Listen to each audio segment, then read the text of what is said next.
ইনকিলাব মঞ্চের মুখপাত্র ওসমান হাদির মৃত্যুর খবর, তারপর তার পরবর্তী দেশে একের পর এক টেলিস্টার, প্রথম আলোর মতন পত্রিকা বন্ধ করে দেয় আমি বলবো যে একদম বাধ্য করেছে পত্রিকাগুলো বন্ধ হতে, এবং কোনো কারণ ছাড়া, কারো কাছে কোনো ব্যাখ্যা নেই টেলিস্টার প্রথম আলোর অপরাধ কি।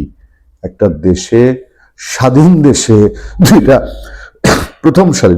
প্রথম সারির পত্রিকা এভাবে রাতের অন্ধকারে গিয়ে লুটপাট ভাঙচুর করে তারপর জ্বালিয়ে দিয়ে সে পত্রিকাগুলো বন্ধ করে দেওয়া হলো।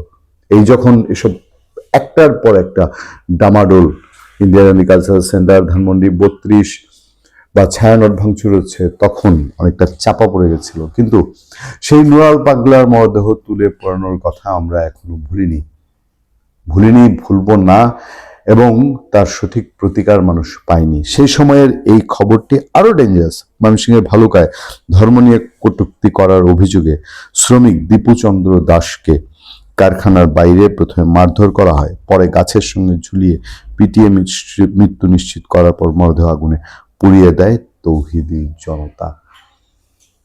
আর এই শব্দটা শুনতে গায়ে, মানে আমার ধর্ম, আমি ইসলাম ধর্ম অনুসারী মানুষ, ইসলাম ধর্ম আমার প্রিয় ধর্ম। আমি আজ এই শুক্রবার দিনও আমরা আমাদের পরিবার, সংস্কৃতি, জুম্মার নামাজে যেতে হবে, অ্যাটেন্ড করতে হবে, আয়োজনের মধ্যে দিয়ে সেই জায়গায় এই কথা যখন শুনি যে একটা মানুষকে এরকম করেছে, তখন কোথায় যেন মনে হয় যে এরা আমাদের ধর্মের কি ব্যবহার করছে।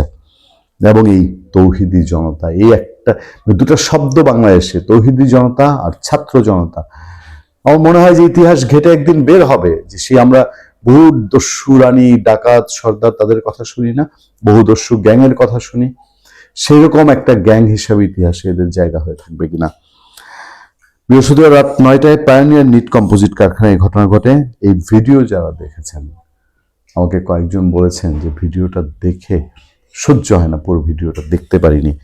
প্রত্যক্ষদর্শী পায়োনিয়ার নিট কোম্পানি কারখানার শ্রমিক কামাল হোসেন জানান, দীপুচন্দ্র দাস মহানবী হযরত মুহাম্মদ সাল্লাল্লাহু আলাইহি ওয়াসাল্লাম সম্পর্কে কটূক্তি করেন। এই ঘটনার পর তাকে কারখানার ঊর্ধ্বতন কর্তৃপক্ষের কাছে নেওয়া হলে সেখানে কটূক্তি করার বিষয়টি স্বীকার করেন। এরপর কর্তৃপক্ষ তাকে কারখানা থেকে বের করে দেয়। এর মধ্যে তৌহিদি জনতা খবর পেয়ে যায়। দীপু রাত 9টার দিকে কারখানার গেট থেকে বের হলে প্রথমে তাকে সেখানে মারধর করা হয়। এরপর তাকে ঢাকা ময়মনসিংহ মহাসড়কের কাছে এনে একটি গাছের সঙ্গে ঝুলিয়ে মারধর করে মৃত্যু নিশ্চিত করা হয়। পরে মরদেহে আগুন ধরিয়ে দেয় তৌহিদি জনতা। আর কি জানতে চান, আর কি শুনতে চান এই দেশে, এই সরকারের সময় আর কি কি উদাহরণ, আর কি কি ন্যাক্কারজনক ঘটনার দৃষ্টান্ত স্থাপন হতে পারে। পরে এই ঘটনার ভিডিও সামাজিক যোগাযোগ মাধ্যমে ছড়িয়ে পড়ে। পুলিশ এসে মরদেহ উদ্ধার করে ময়নাতদন্তের জন্য ময়মনসিংহ মেডিকেল কলেজ হাসপাতালে পাঠায়। ভালুকা মডেল থানার ওসি জাহিদুল ইসলাম জানান, দীপুচন্দ্র দাস প্রায় 3 বছর ধরে ভালুকার পায়োনিয়ার নিট কম্পোজিট কারখানায় শ্রমিকের কাজ করছিলেন। এখন পর্যন্ত পরিবারের কেউ এসে অভিযোগ দেয়নি। অভিযোগ পেলে এ বিষয়ে আইনি ব্যবস্থা নেওয়া হবে। তার মানে এখন পর্যন্ত সেই তৌহিদি জনতার গারোকে আইনের মধ্যে এইসব ক্ষেত্রে তাদের অভিযোগ লাগবে, জানতে দেরি হয়, যথাসময়ে পুলিশ আসে না। কি আজব দেশের মধ্যে এখন মানুষ কয়েকজনের সঙ্গে ফোনে কথা হয়, হোয়াটসঅ্যাপে কথা হয়, বা দেখা হলে কথা হয়, বলে যে অনুভূতি কোথায় যেন শূন্য হয়ে যাচ্ছে। ভালো থাকবেন, নিরাপদে থাকবেন, সুস্থ থাকবেন।